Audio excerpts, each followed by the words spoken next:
நேசரின் சப்தம் என்னும் இந்த நிகழ்ச்சியை இயேசுவே வாசல் ஊழியங்கள் மூலம் உங்களுக்கு ஜெபத்தோடு வழங்குவதில் பேரானந்தம் கொள்கிறோம். திருமறையின் உபதேசங்களை திருமறையின் அடிப்படையில் உங்களுக்கு உபதேசிப்பதே இந்த ஊழியத்தின் தரிசனமாகும். திருமறையின் உபதேசங்களை ஏற்றுக்கொள்ளுங்கள், அதற்கு கீழ்ப்படியுங்கள். உங்கள் பாவங்களையும் சாபங்களையும் இயேசு நீக்குவார், கண்ணீர்களை துடைப்பார். நீங்கள் ஆசீர்வாதமாய் இருப்பீர்கள். ஜெபத்தோடு கேளுங்கள். இதோ நம்முடைய சகோதரர். ஆண்டவரும் கர்த்தருமாகிய இயேசு கிறிஸ்துவின் இனிய நாமத்தினாலே உங்கள் யாவரையும் இந்த நாளிலே வாழ்த்துகிறேன். ஆண்டவராகிய கர்த்தருடைய சமாதானமும் ஆசீர்வாதமும் உங்கள் ஒவ்வொருவரோடு கூட இன்றும் என்றும் பூரணமாக தங்கியிருப்பதாக. உட்கார்ந்தபடியே தலைகளை தாழ்த்தி ஆண்டவராகிய இயேசு கிறிஸ்துவை நோக்கி பார்ப்போம். நேசிக்கிற நல்ல ஆண்டவரே, எங்கள் நடுவிலே நீர் உலாவிக் கொண்டிருக்கிற தயவுக்காக நாங்கள் ஸ்தோத்திரம் சொல்கிறோம். உயிருள்ள தேவனாக எங்கள் நடுவிலே எழுந்திருப்பதற்காக நாங்கள் உங்களுக்கு ஸ்தோத்திரம் சொல்கிறோம். உயிர்த்தெழுந்த நீர் எங்களுக்கு என்ன சொல்கிறீரோ அதை நாங்கள் செய்வதற்கு கேட்கிற ஒவ்வொருவருக்கும் விருத்த சேதனம் பண்ணப்பட்ட இருதயத்தை இன்றைக்கு நீர் கொடுத்து பரிசுத்த ஆவியினால் நிறைத்து உடைய நாமத்தை இவர்களை கொண்டும் அடிமையை கொண்டும் மகிமைப்படுத்தும்படி கர்த்தராகிய இயேசு கிறிஸ்துவின் நாமத்தில் ஜெபிக்கிறேன் நல்ல பிதாவே, ஆமென்.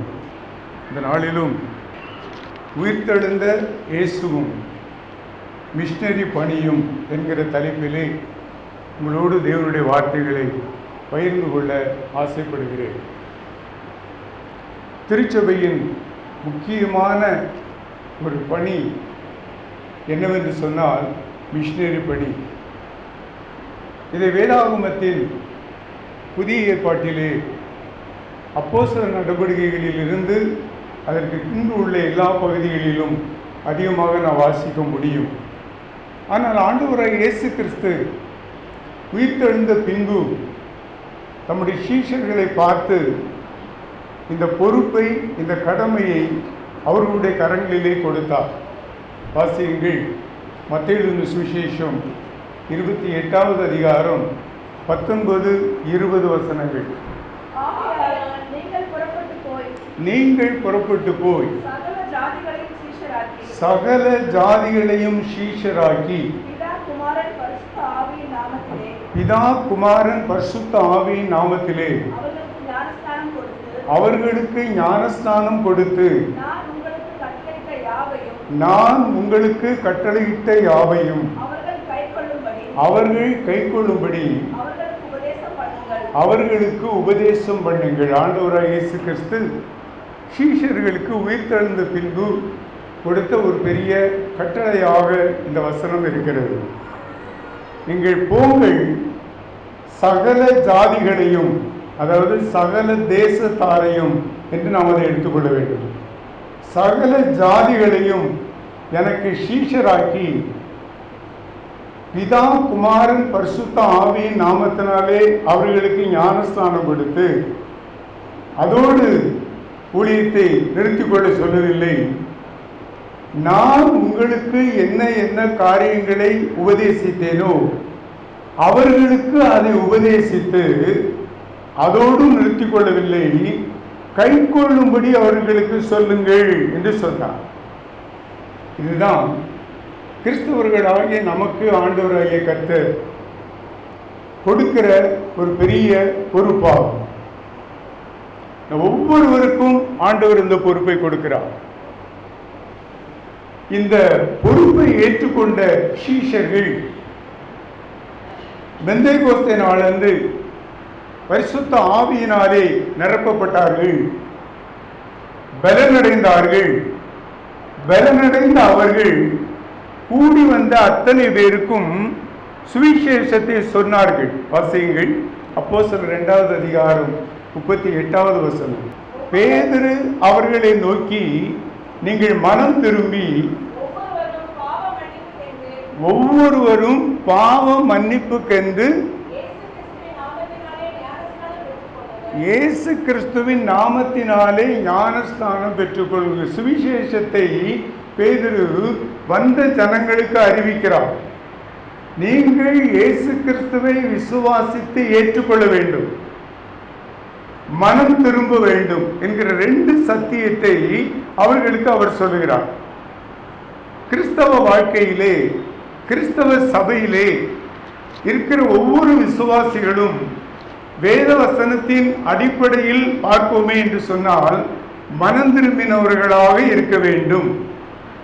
அதுதான் ஒரு கிறிஸ்தவ சபை. மனம் திரும்பி ஞானஸ்தானம் பெற்றுக்கொள்ளுங்கள் என்று பேதுரு அவர்களுக்கு உபதேசித்தார். சுவிசேஷத்தை பேதுரு அவர்களுக்கு அறிவித்தார். இந்த சுவிசேஷத்தை கேட்ட அந்த ஜனங்கள், வாசிக்க 41வது வசனம், பேதுரு பேசின வார்த்தையை சந்தோஷமாய் ஏற்றுக்கொண்டவர்கள் ஞான ஸ்நானம் பெற்றார்கள். அருமையான தேவனுடைய ஜனமே, திருச்சபை என்பது பெந்தேகோஸ்தே நாளன்று முதலாவதாக உருவாக்கப்பட்டது. அன்றைக்குத்தான் திருச்சபையானது உருவாக்கப்பட்டது. அந்த நாளிலே பேதுருவுடைய அந்த 38வது வசனத்தில் உள்ள பிரசங்கத்தை கேட்டு மனம் திரும்பி இயேசு கிறிஸ்துவை இரட்சகராக ஏற்றுக்கொண்டவர்கள் 3000 பேர் என்று சொல்லி அந்த மேல் பகுதிகளிலே நாம் வாசிக்க முடிகிறது. எத்தனை அங்கத்தினர்களோடு கிறிஸ்தவ திருச்சபை ஆரம்பித்திருக்கிறது? 3000 அங்கத்தினர்களோடு. எவ்வளவு பெரிய அறுவடை என்பதை சற்று யோசித்து பாருங்கள். ஒரே ஒரு பிரசங்கம், ஒரே ஒரு நாள் செய்த பிரசங்கம், முதலாவது பேதுருவுடைய வாயிலிருந்து சுவிசேஷத்தை கேட்கிற ஜனங்கள் 3000 பேர் ரட்சிக்கப்பட்டார்கள். திருச்சபையானது அன்றைக்கு ஸ்தாபிக்கப்பட்டது. அருமையான தேவ ஜனமே, ஆண்டவராகிய கர்த்தர் இன்றைக்கு நம்மையும் பார்த்து சொல்கிறார், எல்லா ஜனங்களையும் எனக்கு சீஷராக்கி என்னுடைய வார்த்தைகளை அவர்களுக்கு உபதேசித்து திருச்சபையிலே அவர்களை கொண்டு வந்து சேருங்கள் என்று சொல்லி திருச்சபையின் விசுவாசிகளாய் இருக்கிற நமக்கும் திருச்சபையிலே எந்தெந்த நிலைகளிலே ஊழியக்காரர்களாய் ஊழியம் செய்யும்படி கொடுக்கப்பட்டிருக்கிறார்களோ அவர்களுக்கும் கர்த்தர் சொல்லுகிற ஒரு காரியம், நீங்கள் மனம் திரும்பினவர்களை சபையிலே கொண்டு வந்து சேர்த்து பிதா குமாரன் பரிசுத்தாவின் நாமத்தினாலே அவர்களுக்கு ஞானஸ்நானம் கொடுத்து சத்தியத்தை அவர்களுக்கு உபதேசியுங்கள் என்று சொல்லுகிறார். இதுதான் திருச்சபையினுடைய திட்டவட்டமான ஊழியமாகும். திருச்சபையினுடைய முக்கியமான வேலை என்னவென்று சொன்னால், அறியப்படாத ஜனங்களுக்கு, ரட்சிக்கப்படாத ஜனங்களுக்கு கிறிஸ்துவை இரட்சகர் என்கிற செய்தியை அறிவிக்க வேண்டும். அதுதான் திருச்சபையினுடைய முக்கியமான பணி. ஏனென்று சொன்னால், இந்த திருச்சபைக்கு ஆதாரமாக மூளை கல்லாக ஆண்டவராகிய இயேசு கிறிஸ்து இருக்கிறார். வாசிங்கள் எபேசியர்களின் நிருபம் 2வது அதிகாரம் 20வது வசனம். அப்போஸ்தலர்கள் தீர்க்கதரிசிகள் என்பவருடைய உபதேசத்தின் அஸ்திபாரத்தில் கட்டப்பட்டவர்களாய் இருக்கிறீர்கள். அதற்கு இயேசு கிறிஸ்து தாமே மூளைக்கல்லாக இருக்கிறார். எத்தனையோ செய்திகளை கேட்கலாம், எத்தனையோ தீர்க்க தரிசனங்களை கேட்கலாம், எத்தனையோ காரியங்களை கிறிஸ்தவ சபையிலே நீங்கள் அனுபவிக்கலாம். ஆனால் திட்டமாக தெரிந்து கொள்ள வேண்டும், திருச்சபைக்கு மூளைக்கல் யார்? ஆண்டவராகிய இயேசு கிறிஸ்து. சபையை ஸ்தாபித்தவரும் மூளைக்கல் கிடையாது, சபையை நடத்துகிறவர்களும் மூளைக்கல் கிடையாது, சபையிலே வந்து பிரசங்கிக்கிறவர்களும் மூளைக்கல் கிடையாது. இயேசு கிறிஸ்து ஒருவரே திருச்சபைக்கு மூளைக்கல்லாக இருக்கிறார். அருமையான தேவஜனமே, நம்முடைய திருச்சபைக்கு யார் மூளைக்கல்லாக இருக்கிறார்? இயேசு கிறிஸ்து. மூளைக்கல்லாக நம்முடைய திருச்சபைக்கு இயேசு கிறிஸ்து இருக்கிறார் என்று நாம் எல்லாரும் உள்ளத்தின் ஆழத்திலிருந்து ஒத்துக்கொள்வோமே என்று சொன்னால், ஆண்டவராய் இயேசு நம்மை கேள்விப்படாதவர்களுக்கு அறிவிக்கும்படியாய் அனுப்புகிறார். நன்றாக புரிந்து கொள்ளுங்கள். திருச்சபைக்கு வந்து போவதற்கு உங்களை திருச்சபையிலே ஆண்டவராகிய கர்த்தர் விசுவாசிகளை வைக்கவில்லை. திருச்சபையிலே மனம் திரும்பி ரட்சிக்கப்பட்டு வந்திருக்கிற உங்கள் ஒவ்வொருவரையும், பரிசுத்தாவின் நிறைவை பெற்றிருக்கிற உங்கள் ஒவ்வொருவரையும், ஞானஸ்தானம் பெற்றிருக்கிற உங்கள் ஒவ்வொருவரையும் திருச்சபையிலே உட்கார வைப்பதற்கு அவர் அழைக்கவில்லை. ஏன் அழைத்திருக்கிறார்? வாசியுங்கள். அப்போஸ்தலர் நடபடிகளின் புஸ்தகம் 8வது அதிகாரம் 26வது வசனம். பின்பு கர்த்தருடைய தூதன் பிலிப்புவை நோக்கி, நீ எழுந்து தெற்கு முகமாய் எருசலேமில் இருந்து காசா பட்டணத்திற்கு போகிற வனாந்தர மார்க்கமாய் போ என்று சொல்ல தேவ தூதன் வந்து பிலிப்பு, யார் இவர்? லூக்கா சுவிசேஷத்திலே இவர்களை ஆண்டவராகிய இயேசு கிறிஸ்து அப்போஸ்தலர்கள் என்றுதான் அனுபவம் பண்ணுகிறார். பிலிப்பு ஒரு அப்போஸ்தலன், சீஷன். அப்போஸ்தலனை தேவன் அனுப்புகிறார். இந்த வழியாக நீ போ என்று சொல்கிறார். பிலிப்பு, அழைக்கப்பட்ட பிலிப்பு, அப்போஸ்தலனாகிய பிலிப்பு, சீஷனாகிய பிலிப்பு சற்றும் யோசிக்காமல் ஆண்டவராகிய இயேசு கிறிஸ்துவினுடைய தூதன் சொன்ன வழியிலேயே போகிறான். அங்கே ஒரு மனிதனை சந்திக்கிறான். ஏசாயா தீர்க்கதரிசியின் ஆகமத்தை அந்த மந்திரியானவன் வாசித்துக் கொண்டிருந்தான். ஆவியானவர் தொடர்ந்து பிலிப்புவிடத்தில் சொல்கிறார், நீ அந்த ரதத்தினுடனே அந்த மந்திரியுடனே போய் சேர்ந்து கொள் என்று சொல்லுகிறார். போய் பிலிப்பு அந்த ரதத்திலே மந்திரியுடனே சேர்ந்து கொண்டு என்ன என்று சொல்லி விசாரிக்கிறார். 53வது அதிகாரத்தை வாசித்ததை பிலிப்புவிடத்திலே அந்த மந்திரியானவன் சொல்லுகிறான். இதிலே சொல்லப்பட்டிருப்பது யாரை குறித்து சொல்லப்பட்டிருக்கிறது என்று சொல்லி பிலிப்பு அவரிடத்திலே கேட்ட பொழுது அவன் சொல்லுகிறான். 31வது வசனத்தை வாசியுங்கள். அதற்கு அவன், ஒருவன் எனக்கு தெரிவிக்காவிட்டால், கோடு போட்டு வைத்துக் கொள்ளுங்கள். 31வது வசனத்திலே இந்த பகுதியை தயவு செய்து கோடு போட்டு வைத்துக் கொள்ளுங்கள். ஒருவன் எனக்கு தெரிவிக்காவிட்டால் அது எனக்கு எப்படி தெரியும்? இதுதான் இன்றைய இந்தியாவினுடைய நிலை. இந்த இந்தியாவினுடைய நிலையை உணர்ந்தவர்கள் தான் சுமார் 50 ஆண்டுகளுக்கு முன்பதாக சுவிசேஷத்தை அறிவிக்கும்படி பல மிஷனரி ஸ்தாபனங்களாக அமைப்புகளை ஏற்படுத்தி வட இந்திய தேசத்திற்கு மிஷனரிகளை அனுப்பினார்கள். ஒருவர் எனக்கு சொல்லாவிட்டால் எப்படி எனக்கு தெரியும் என்று அந்த மனிதன் பிலிப்புவினிடத்திலே சொன்னான். அப்போஸ்தலனாகிய பரிசுத்த பவுல் இன்னும் விளக்கமாக அதை சொல்கிறார். வாசியுங்கள். ரோமர் நிருபம் 10வது அதிகாரம் 14வது வசனம். இயேசு கிறிஸ்துவை விசுவாசியாதவர்கள் எப்படி இயேசு கிறிஸ்துவை இரட்சகர் என்று தொழுது கொள்வார்கள்? இயேசு கிறிஸ்துவை இரட்சகர் என்று சொல்லி கேள்விப்படாதவர்கள் எப்படி இயேசு கிறிஸ்துவை மேசியா என்று விசுவாசிப்பார்கள்? பிரசங்கிக்கிறவன் இல்லாவிட்டால், அதே போல இந்த இடத்துல கோடு போட்டு வச்சுக்கோங்க. பிரசங்கிக்கிறவன் இல்லாவிட்டால் எப்படி கேள்விப்படுவார்கள்? அருமையான தேவஜனமே, வட இந்தியாவிலே 50 ஆண்டுகளுக்கு முன்பு இயேசு என்றால் யார் என்று சொல்லி தெரியாத கோடிக்கணக்கான ஜனங்கள் இருப்பதை வசிப்பதை அறிந்த தமிழகத்தில் உள்ள தேவனால் ஏவப்பட்ட சில சகோதரர்கள் சில மிஷனரி அமைப்புகளை ஏற்படுத்தி மிஷனரிகளை அனுப்பி கொண்டே இருந்தார்கள். கிட்டத்தட்ட 1,00,000க்கும் மேலான மிஷனரிகள் இன்றைக்கு இந்தியாவிலே வட இந்திய தேசத்திலே மிஷனரிகளாக பணியாற்றும்படியாக அனுப்பப்பட்டிருக்கிறார்கள். அவர்கள் அனுபவிக்கிற நிந்தைகள், பாடுகள், உபத்திரவங்கள் கணக்கில் அடங்காதவைகள்.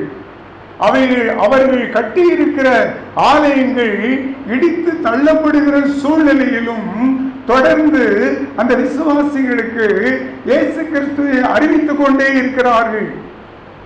இயேசு கிறிஸ்துவுக்கு எதிர்த்து நிற்கிறவர்களுக்கும் நாம் அனுப்பி இருக்கிற இந்த லட்சக்கணக்கான மிஷனரிகள் சுவிசேஷத்தை அறிவித்துக் கொண்டே இருக்கிறார்கள். ஒவ்வொரு முறையும் 300, 400, 500 என்று சொல்லி மிஷனரி பணியினால் ஆத்துமாக்கள் அறுவடை செய்யப்பட்டு பிதா குமாரன் பரிசுத்தாவின் நாமத்தினாலே முழுக்கு ஞானஸ்தானம் எடுத்துக்கொள்கிறார்கள். வட இந்திய பகுதியிலே அவ்வளவு பெரிய மாற்றம் இந்த நாட்களிலே ஏற்பட்டு கொண்டிருக்கிறது. ஒரு பக்கத்திலே எதிர்ப்பு இருக்கிறது, ஒரு பக்கத்திலே இடிப்பு இருக்கிறது, ஒரு பக்கத்திலே மிஷனரிகளுக்கு உதை விழுகிறது, ஒரு பக்கத்திலே மிஷனரிகள் ஓடி ஒளிகிறார்கள். விசுவாசிகள் காடுகளிலும் மேடுகளிலும் போய் தீவிரவாதிகளுக்கு பயந்து தங்குகிறார்கள். ஆனாலும் நன்றாக புரிந்து கொள்ளுங்கள், ஆனாலும் நம்மால் அனுப்பப்பட்டிருக்கிற மிஷனரிகளை கொண்டு சுவிசேஷத்தை கேள்விப்படுகிற அத்தனை பேரும் மேக்சிமம் கிராமத்து மக்கள் இயேசு கிறிஸ்துவை இரட்சகராக ஏற்றுக்கொண்டு பிதா குமாரன் பரிசுத்தாவின் நாமத்தினாலே ஞானஸ்தானம் பெற்று சபையிலே சேர்க்கப்பட்டு கொண்டிருக்கிறார்கள். சபைகள் கட்டப்பட்டு கொண்டிருக்கிறது. இது இந்தியாவில் உள்ள ஒரு நிலை. இப்போது அப்படியே நம்முடைய நிலைக்கு வருவோம். நம்ம எல்லாருக்கும் வட இந்தியாவை குறித்து ரொம்ப கரிசனை உண்டு, நல்லது. நம்ம எல்லாருக்கும் மிஷனரி மேல ரொம்ப கரிசனை உண்டு, நல்லது. ஆனால் நான் வசிக்கிற இந்த தமிழ்நாட்டிலே, நான் வசிக்கிற இந்த சென்னை பட்டணத்திலே எத்தனை ஜனங்கள் இயேசு கிறிஸ்துவை கேள்விப்படாதவர்களாகவும் கேள்விப்பட்டும் ஏற்றுக்கொள்ளாதவர்களாகவும் நம்மோடு கூட வாழ்ந்து கொண்டிருக்கிறார்கள் என்பதை சற்று யோசித்து பாருங்கள். இவர்களுக்கு சுவிசேஷத்தை சொல்லுவதற்கு திருச்சபையானது என்ன என்ன நடவடிக்கைகளை இந்த காலங்களிலே எடுத்துக்கொண்டிருக்கிறது. வட இந்தியாவிற்கு அனுப்புவதிலே நடவடிக்கைகள் எடுத்துக்கொண்டிருக்கிறது. அதிலே சந்தோஷமும் அடைகிறார்கள். ஆனால் சென்னை பட்டணத்தை சுற்றிலும் இருக்கிற பல நூற்றுக்கணக்கான கிராமங்களிலே சுவிசேஷம் அறிவிக்கப்படவே இல்லை. தமிழ்நாட்டிலே பல கிராமங்களிலே சுவிசேஷம் அறிவிக்கப்படவே இல்லை. நான் தூத்துக்குடி பட்டணத்திலே இருந்த பொழுது சுமார் 10 கிராமங்களை சந்தித்து சுவிசேஷத்தை அறிவிப்பதற்காக புறப்பட்டோம். அந்த கிராமத்திலே ஒரே ஒரு கிராமம் மட்டும் எங்கள் ஊருக்குள் வரக்கூடாது என்று சொல்லி தடை விதித்தார்களே அன்றி மற்ற எல்லா கிராமத்தவர்களும் எங்களுக்கு இதிலிருந்து யாரும் சொல்லவில்லையே. தூத்துக்குடி நாசரேத் திருமண்டலம் பெரிய திருமண்டலம், திருநெல்வேலி திருமண்டலம் பெரிய திருமண்டலம், கன்னியாகுமரி திருமண்டலம் பெரிய திருமண்டலம். தூத்துக்குடி நாசரேத் திருமண்டலத்தின் எல்கைக்குள் வாழ்ந்து கொண்டிருக்கிற ஒரு சில கிராமத்தின் மக்கள் சொல்லுகிறார்கள், எங்களுக்கு யாரும் இதை வந்து சொல்லுவதற்கு வரவில்லையே. எத்தனை பரிதாபமான நிலை என்பதை யோசித்து பாருங்கள். இயேசு உயிர்த்தெழுந்தார், இயேசு உயிர்த்தெழுந்தார், இயேசு உயிர்த்தெழுந்தார் என்று பாடல்களை பாடுகிறோம், பிரசங்கிக்கிறோம். அவர் சொன்ன வேலையை செய்கிறோமா? திருச்சபையாக கூடியிருக்கிறன்னா அவர் சொன்ன வேலையை செய்கிறோமா? சற்று யோசித்து பாருங்கள்.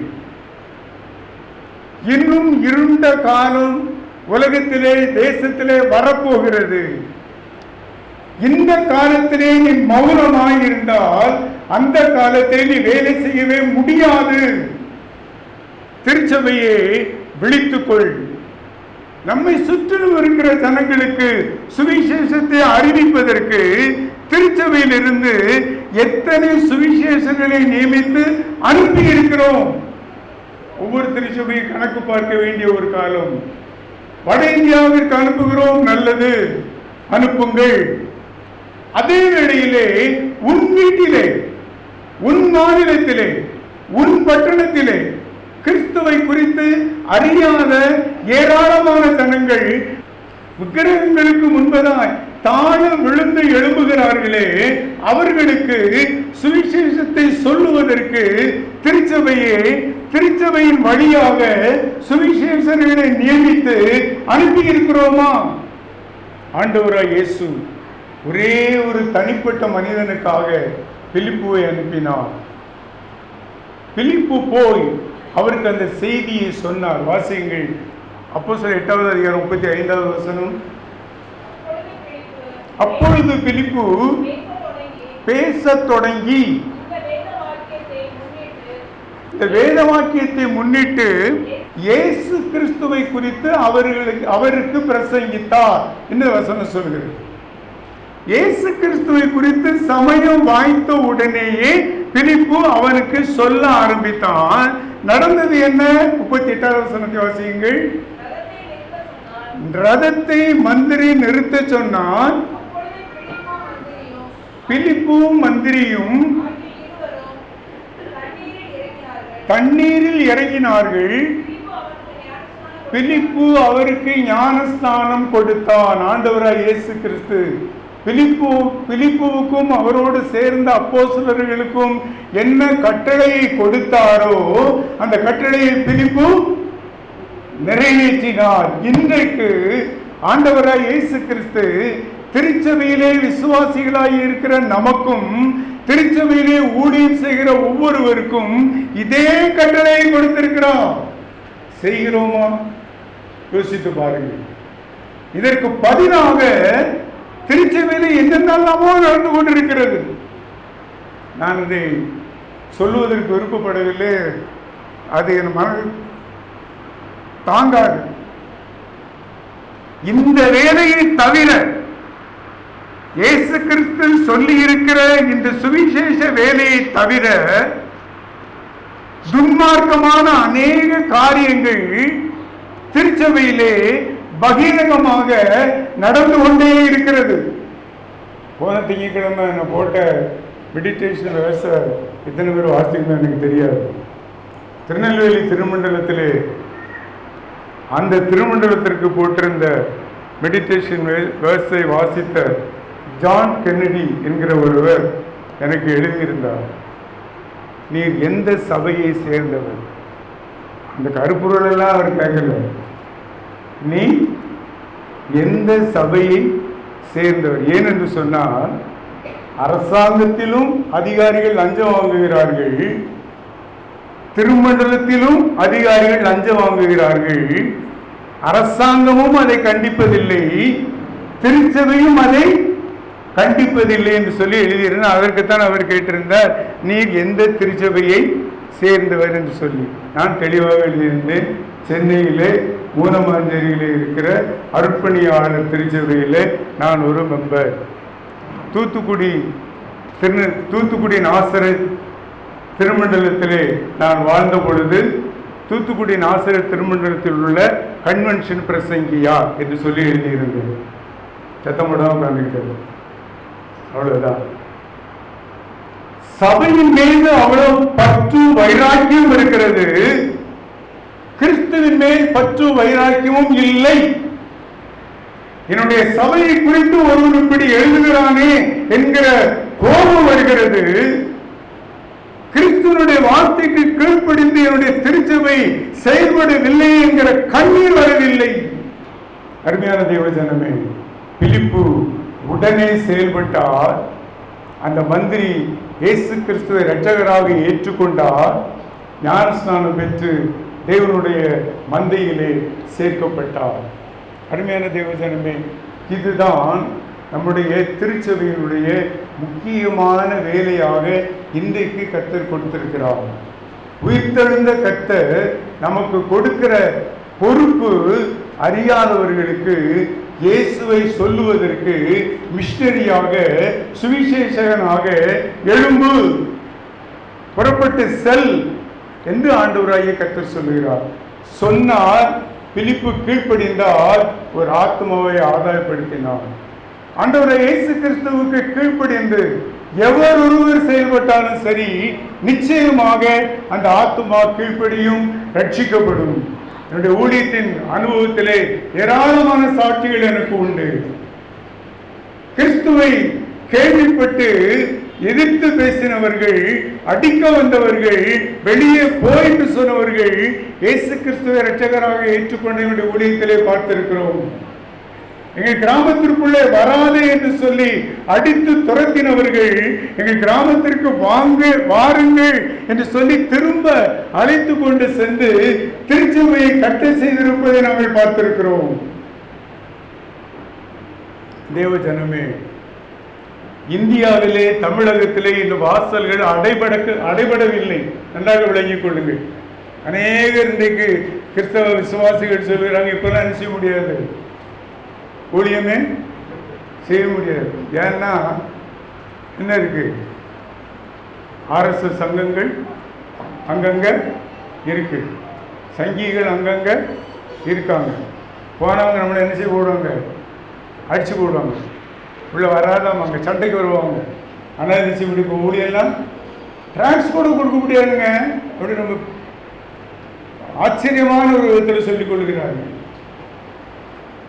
அருமையான தேவஜனமே, இயேசு கிறிஸ்துவின் நாமத்திலே சொல்லுகிறேன், இன்றைக்கும் தேசத்திலும் தமிழகத்திலும் சுவிசேஷத்திற்கு வாசல்கள் திறந்திருக்கிறது. ஒருவேளை அடைபட்டாலும் சுவிசேஷத்தை சொல்லுவதை திருச்சபை நிறுத்தவே கூடாது. அப்போஸ்தலர்கள் ஊழியம் செய்த காலங்களிலே எருசலேமிலும் சமாரியாவிலும் வாசல்கள் சுவிசேஷத்திற்கு திறந்திருக்கவே இல்லை, மூடித்தான் இருந்தது. சுவிசேஷகர்கள் சுவிசேஷத்தை அறிவிக்க செல்கிற அப்போஸ்தலர்களை அடிக்கத்தான் செய்தார்கள், உதைக்கத்தான் செய்தார்கள்.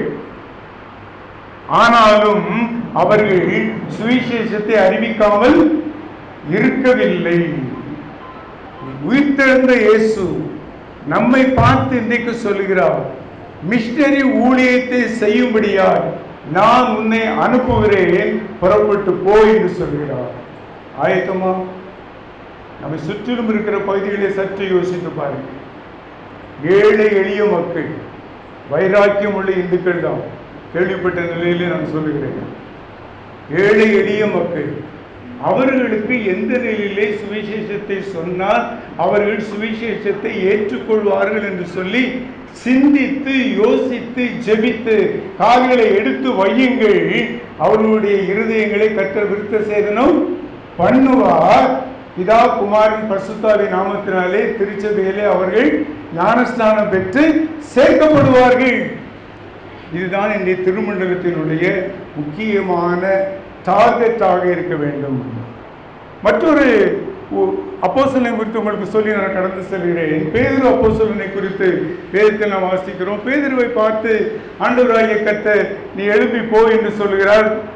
கொர்நேலிய வீட்டுக்கு அவர் எழுப்பி போகிறார்.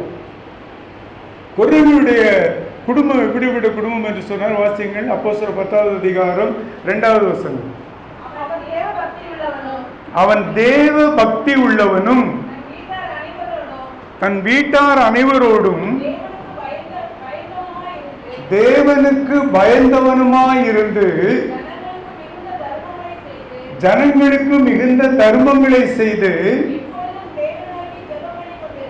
எப்பொழுதும் தேவனை நோக்கி ஜெபம் பண்ணி கொண்டிருந்தான். நம்ம விட நல்ல கிறிஸ்தவனா கெட்ட கிறிஸ்தவனா?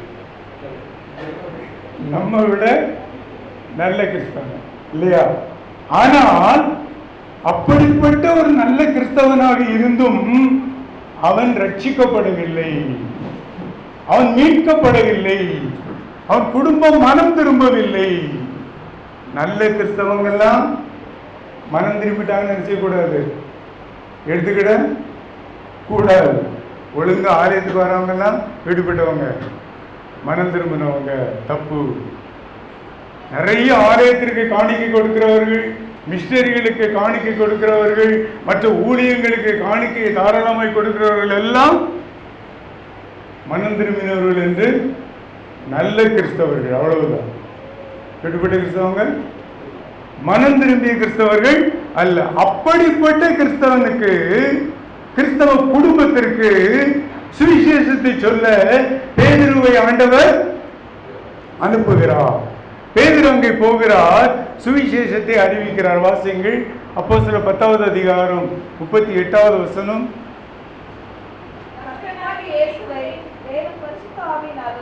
கர்த்தராகிய இயேசுவை தேவன் பரிசுத்த ஆவியினாலும் வல்லமையினாலும் அபிஷேகம் பண்ணினார். இந்த செய்தியை அவன் கொர்நேலியுடைய குடும்பத்தாருக்கு சொல்லுகிறான். அப்போஸ்தலனாகிய பேதுரு கொர்நேலியுடைய வீட்டிற்கு சொன்ன சுவிசேஷம் இவ்வளவுதான். எனக்கு சுவிசேஷம் சொல்ல தெரியாதியா, ஆனால் இன்னொரு கிறிஸ்தவ குடும்பத்தில் போய் என்னால் இயேசு கிறிஸ்துவை பற்றி பேச முடியாது அப்படின்னு சொல்லி என்ன செய்யக்கூடாது, நினைக்கக்கூடாது. சுவிசேஷம் சொல்றதுக்காக தியாலஜியில் போய் படிக்க வேண்டியது இல்லை. சுவிசேஷம் சொல்லுவது எளிதான ஒரு காரியம். இயேசு கிறிஸ்து ரட்சகர், அவ்வளவுதான் சொல்ல வேண்டிய செய்தி, அவ்வளவுதான். எப்படி ரட்சகர்? அவர் குற்றம் செய்யாதவராக மரித்தார், அடக்கம் பண்ணப்பட்டார், 3வது நாள் உயிரோடு எழும்பினார், பரலோகத்திற்கு ஏறி சென்றிருக்கிறார், திரும்பவுமாக வருவார். இவ்வளவுதான் சுவிசேஷம். இதை சொன்னா போதும். சுவிசேஷத்தை பேதுரு சொன்னார், கேட்டார்கள். கேட்பதை அறிந்த பேதுரு தொடர்ந்து பேசுகிறார். 43வது வசனத்தை வாசியுங்கள். அவரை இயேசு கிறிஸ்துவை மேசியா என்று ரட்சகர் என்று விசுவாசிக்கிறவன் எவனோ அவன் இயேசு கிறிஸ்துவின் நாமத்தினாலே பாவ மன்னிப்பை பெறுவான். திட்டமாக சுவிசேஷத்தை நெக்ஸ்ட் ஸ்டெப்பிலே சொல்லுகிறார். எடுத்த எடுப்பிலே சொல்லவில்லை, நெக்ஸ்ட் ஸ்டெப்பிலே சொல்கிறார். இயேசு கிறிஸ்துவை ரட்சகர் என்று விசுவாசிக்கிற எவனும் பாவ மன்னிப்பை, கொர்நேலியுவே, கொர்நேலியுடைய குடும்பமே, நீங்கள் நல்ல குடும்பம், நன்றாக ஜெபிக்கிறீர்கள், நன்றாக தான தர்மம் பண்ணுகிறீர்கள், ஒழுங்காக ஆலயத்திற்கு செல்லுகிறீர்கள், நல்ல குடும்பம். ஆனால் உங்களிடத்திலே பாவ மன்னிப்பின் நிச்சயம் இல்லை. ஆகவே இயேசு கிறிஸ்துவை விசுவாசியுங்கள், அப்பொழுது நீங்கள் பாவத்திலிருந்து ரட்சிக்கப்படுவீர்கள். ஐயா, கிறிஸ்தவர்களாய் இருந்தால் பாவத்திலிருந்து நாம் ரட்சிக்கப்பட்டவர்கள் என்று எல்லாரும் என்ன செய்ய முடியாது, சொல்றதுக்கு முடியாது, ஏற்றுக்கொள்ள முடியாது. நன்றாக விளங்கிக் கொள்ளுங்கள், கேட்டுக்கொள்ளுங்கள். கிறிஸ்தவர்களாக இருப்பதினாலே எல்லாரும் பாவ மன்னிப்பை பெற்றவர்கள் என்று சொல்லி ஏற்றுக்கொள்ள முடியாது. யாரை பாவ மன்னிப்பு பெற்றவர்களாக ஏற்றுக்கொள்ள முடியும் என்றால் இயேசு கிறிஸ்துவை விசுவாசிக்கிறவர்களை. எப்படி விசுவாசிக்கிறவர்களை? இப்ப நாமெல்லாம் இயேசு கிறிஸ்துவை எப்படி விசுவாசிக்கிறோம்? ஒரு சின்ன கேள்வி. நாமெல்லாம் கூடி வந்திருக்கிற நாமெல்லாம் இயேசு கிறிஸ்துவை எப்படி விசுவாசிக்கிறோம்? உயிரோடு இருக்கிறவர் என்று சொல்லி விசுவாசிக்க வேண்டும். அதோடு கூட அவரே நம்முடைய பாவத்திற்காக சிலுவையிலே ரத்தம் சிந்தினவர் என்று விசுவாசிக்க வேண்டும். அப்படி விசுவாசிக்கும் பொழுதுதான் நமக்கு என்ன கிடைக்கிறது? பாவ மன்னிப்பு கிடைக்கிறது. இயேசுவினுடைய நோயை குணமாக்குகிறவர் என்று சொன்னால் விசுவாசித்தால் என்ன கிடைக்கும்? நோய் குணமாகும், பாவ மன்னிப்பு கிடைக்காது. சரியா? 10 குஷ்டரோகிகள் ஆண்டுட்டு வந்தாங்க. 10 பேரும் என்ன வாங்க? சுகமானாங்க. எத்தனை பேர் ரட்சிக்கப்பட்ட? 9 பேர் ரட்சிக்கப்படல. அற்புதத்தை பெற்று நோய் சுகமானதினாலே ஒருவன் ஒருத்தி ரட்சிக்கப்பட்டவள் என்று வேதத்தின் அடிப்படையிலே சொல்லக்கூடாது, சொல்ல முடியாது. விளங்கிக் கொள்ளுங்கள். இயேசு கிறிஸ்துவை இரட்சகராக விசுவாசித்தால் மட்டும்தான் ஒருவர் பாவத்திலிருந்து மீட்பை பெற முடியும். கொர்நேலியுடைய குடும்பத்திற்கும் இந்த செய்தியை பேதுரு சொன்னார். 44வது வசனத்தை வாசியுங்கள். இந்த வார்த்தைகளை பேதுரு பேசிக் கொண்டிருக்கையில் வசனத்தை கேட்டவர்கள் யாவர் மேலும் பரிசுத்த ஆவியானவர் இறங்கினார். எதை காண்பிக்கிறது? பேதுரு சொன்ன வார்த்தைகளை அவர்கள் விசுவாசித்து ஏற்றுக்கொண்டு ரட்சிக்கப்பட்டார்கள், பாவ மன்னிப்பை பெற்றார்கள். பாவ மன்னிப்பை பெற்ற அவர்கள் மேல் பரிசுத்த ஆவியானவர் இறங்கினார். அப்போ பாவ மன்னிப்பை பெற்றுக்கொள்கிற ஒவ்வொரு கிறிஸ்தவனுக்கும் ஒவ்வொரு கிறிஸ்தவர்களுக்கும் பரிசுத்த ஆவியின் நிறைவு அபிஷேகம் உண்டு. ஒரு குறிப்பிட்ட சபைக்கு போனால்தான் கிடைக்கும் என்பது வேதத்தின் அடிப்படையிலே தவறுதலான உபதேசம்.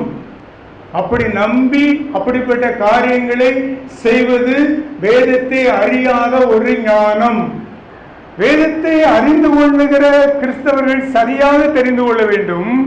பாவ மன்னிப்பை நான் கிறிஸ்துவிடத்திலே பெற்றுக்கொண்டால், இயேசு கிறிஸ்துவின் இரத்தத்தினால் என் பாவமற நான் கழுவப்பட்டால், பரிசுத்த ஆவியானவர் என்னை நிரப்புவார். அதில் சந்தேகமே இருக்கக்கூடாது. பாவ மன்னிப்பின் நிச்சயத்தை பெற்ற யாருக்கும் நான் பரிசுத்த ஆவியின் அபிஷேகத்தை அல்லது நிறைவை பெற்றிருக்கிறேனா பெற்றிருக்கவில்லையா என்கிற சந்தேகம் வரவே கூடாது. பரிசுத்த ஆவியை பெற்றார்கள். அவர்கள் பற்பல பாஷைகளையும் பேசினார்கள். பரிசுத்த ஆவியானவரை பெற்றார்கள், பற்பல பாஷைகளையும் பேசினார்கள். ஏன் அந்த நேரத்தில் அவங்க பற்பல பாஷைகளை பேசுறாங்க? அதனையா பரிசுத்தவின் அபிஷேகத்தை பெற்ற உடனே பல பாஷை பேசினா தான் பரிசுத்தவின் அபிஷேகத்தை பெற்றதுக்கு அடையாளம் அப்படின்னு சொல்லி நாங்கள் சொல்றோம் அப்படின்னு சொல்றது கரெக்டா இல்லை? ஏன் இந்த கொரிந்து வீட்டார் பரிசுத்தாவின் அபிஷேகத்தை பெற்று பற்பல பாஷைகள் பேசினார்கள் என்று சொன்னால், பேதுருவும் மற்ற அப்போஸ்தலர்களும் பெந்தேகோஸ்தே நாளிலே பரிசுத்தாவியை பெற்ற பொழுது பற்பல பாஷைகளை பேசினார்கள். இந்த பேதுருவுக்கு இவர்கள் பரிசுத்தாவின் அபிஷேகத்தை பெற்றிருக்கிறார்கள் என்பது புலப்பட வேண்டும் என்று சொன்னால், அவர்களும் அந்த அனுபவத்திற்குள் வந்தால்தான் பேதுருவால் அதை ஏற்றுக்கொள்வதற்கு முடியும். ஆகவே ஆவியானவர் இன்றைக்கு அவர்களை அபிஷேகித்து நிரப்பி பற்பல பாஷைகளை பேச வைத்தால், பற்பல பாஷைகளை பேசினால் மட்டும்தான் பரிசுத்த ஆவியின் நிறைவை அபிஷேகத்தை பெற்றுக்கொண்டதற்கு அடையாளம் என்று சொல்லி வேதத்திலே எந்த ஒரு வசனமும் கிடையவே கிடையாது.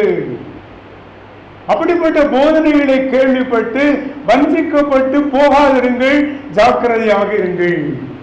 பேதுரு ஆண்டவராய் இயேசு கிறிஸ்துவின் வார்த்தைகளை சொன்னார், கேட்டார்கள், ரட்சிக்கப்பட்டார்கள், பரிசுத்தாவின் நிறைவை பெற்றார்கள்.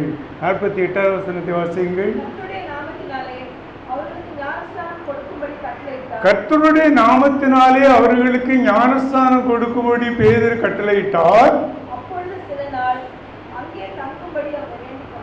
அவர்களுக்கு ஞானஸ்நானத்தை கொடுத்து அவர்களோடு கூட அவர் தங்கி இருந்தார். அருமையான தேவனுடைய ஜனமே, ஒரு திருச்சபையினுடைய பணி எவ்வளவு பெரியது என்பதை சற்று யோசித்து பாருங்கள். நம்மை சுற்றிலும் அழிந்து கொண்டிருக்கிற ஆத்துமாக்கள் நம்மேல் குற்றம் சுமத்தாதபடி நம்முடைய திருச்சபையிலே, நான் திருச்சபையிலே இருப்பதினால் தைரியமாக உரிமையோடு சொல்கிறேன், நம்முடைய திருச்சபையிலே ஊழியர்களை நியமித்து, சம்பளத்துக்கு நியமித்தாலும் சரி, வாலண்டியராக செய்வதற்கு நியமித்தாலும் சரி, ஊழியர்களை நியமித்து கேள்விப்படாத அறியாமல் இருக்கிற நம்மை சுற்றிலும் இருக்கிற ஜனங்களுக்கு, நம்மை சுற்றிலும் இருக்கிற கிராமங்களுக்கு சுவிசேஷத்தை சொல்லுவதற்கு அனுப்புவதற்கு முற்படுவோம். அப்பொழுது ஆண்டவராகிய கர்த்தர் நம்மை சுற்றிலும் இருக்கிற நம்மை சுற்றிலும் இருக்கிற மக்களை அவருடைய மந்தையிலே கொண்டு வந்து சேர்ப்பார். செயல்படுவதற்கு ஆயத்தமா? ஆண்டவராகிய கர்த்தர், உயிர்த்தெழுந்த ஆண்டவர் பிலிப்புவை அனுப்பினது போல, பேதுருவை அனுப்பினது போல நம்மை சுற்றிலும் இருக்கிற கிராமங்களுக்கு, நம்மை சுற்றிலும் இருக்கிற ஜனங்களுக்கு சுவிசேஷத்தை அறிவிப்பதற்கு அனுப்புவ ஆயத்தமாக இருக்கிறார், வாஞ்சையோடு இருக்கிறார். நாம் கீழ்ப்படிவோமே என்று சொன்னால் ஆண்டவராகிய கர்த்தர் ஆத்துமாக்களை நமக்கு சுதந்திரமாக கொடுப்பார். திருச்சபையினுடைய எல்கை விரிவாகும். கண்களை மூடி தலைகளை தாழ்த்தி ஜெபிப்போம். தேவன் நம்மோடு கூட பேசியிருக்கிறார். பொறுப்பு மிகுந்த ஒரு காலகட்டத்திலே கிறிஸ்தவர்களாகி நாம் வாழ்ந்து கொண்டிருக்கிறோம். திருச்சபையாக வாழ்ந்து கொண்டிருக்கிறோம். மனிதர்களை இன்னும் மரங்களாக பார்த்து கொண்டிருந்தால் குற்றம் நம்மேல் சுமரும். ஆண்டவராகிய கர்த்தர் பரிசுத்த ஆவியினால் நம்மை நிரப்பி ஒரு மத்தியிலே பயன்படுத்துவார். இருள் சூழ்ந்த காலம்தான், அடைபட்ட வாசல்கள் தான். ஆனால் யாரும் பூட்டக்கூடாதபடி திறக்கிற இயேசு நம்மோடு உண்டு. அவர் உங்களை பயன்படுத்தும்படி இப்பொழுது நீங்கள் உங்களை அர்ப்பணிப்பீர்களே என்று சொன்னார், ஒப்பு கொடுப்பீர்களே என்று சொன்னார். இந்த ஜனங்கள் சுவிசேஷத்தை கேட்டு மனம் திரும்புவதற்கு அதிக வாய்ப்பு உண்டு.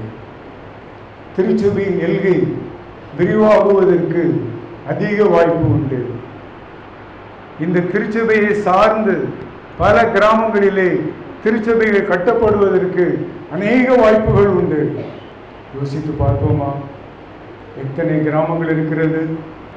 அத்தனை கிராமங்களுக்கும் சுவிசேஷத்தை சொல்லுவதற்கு நான் புறப்பட்டு செல்ல ஆயத்தமா என்று சொல்லி உங்களை நீங்களே கேட்டு பாருங்கள்.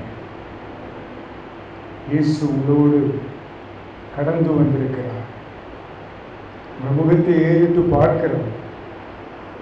இருதயத்தின் நினைவுகளை ஆராய்ந்து அறிகிறார். இன்னும் செவிட்டு விரியனை போல காலங்களை கடத்தி கொண்டிருந்தார். குற்றம் நம்மேல் சுமரும் என்பதை மறந்து போகாதீர்கள்.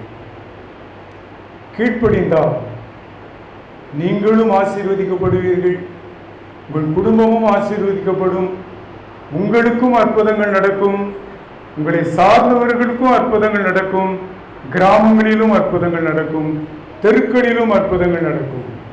ஆயத்தமா? இன்றைக்கு நான் செய்யும் இந்த தீர்மானத்தை என்றைக்கும் காத்திட ஆவியால் நிரப்பும். நொறுக்கும் ஊருக்கும் உடையும் வனையும் உமக்கே உகந்த தூய சரீரமா, ஐம்பொறிகளையும் உமக்குள் அடக்கும் இயேசுவே ஆவியால் நிரப்பும்.